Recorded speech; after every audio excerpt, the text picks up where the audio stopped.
Hi හැමෝටම මේ vlog එකෙන් මම ඔයාලට ගේන්නේ ටුවර් එක යන්න කලින් මම කොහොමද රෙඩි වුණේ කියලා. මම අද උදේවරු ෆ්‍රී 2:30න් පස්සේ නම් මම ෆ්‍රී නෑ. මොකද මට 2:30ට එක්සෑම් එකක් වෙනවා. මම කරන ඩිග්‍රී ප්‍රෝග්‍රෑම් එකේ ෆයිනල් එක්සෑම් එක. ඊට කලින් උදේවරු ෆ්‍රී එකේ ඉන්න හින්දා මම හිතුවා ටුවර් එක යන්න කලින් පොඩ්ඩක් රෙඩි වෙන්න ඕනි කියලා. ඒක නිසා මම උදෙන්ම ආවා මගේ නේල්ස් ටික දාගන්න.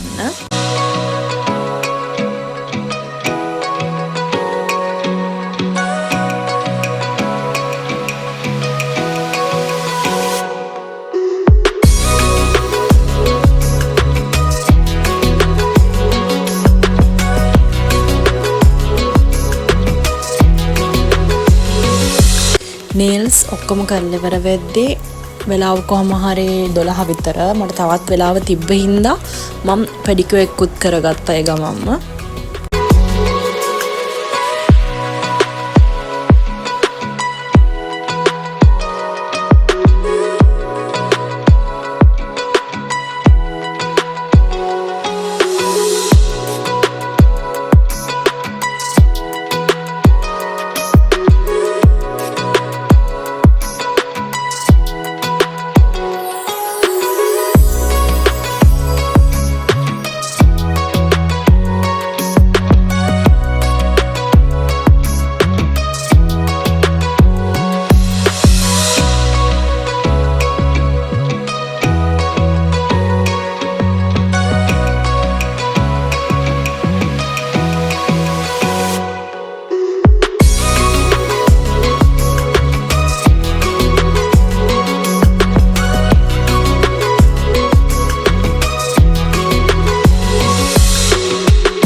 මේ කලර් එක තමයි මම දාගත්තේ මේ පාර. මට ආසයි තුන මෙරුන් කලර් එකක් දාගන්න.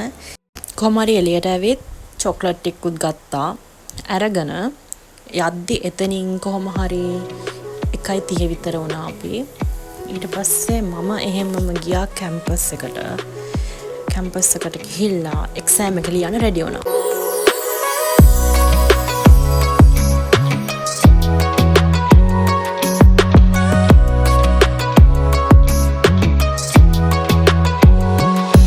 එක්සෑම් එකත් ඉවර වෙලා 5 විතර වෙද්දි මං කැම්පස් එකේ තිබ්බ වැඩ වගේ කරගෙන එළියට ආවා.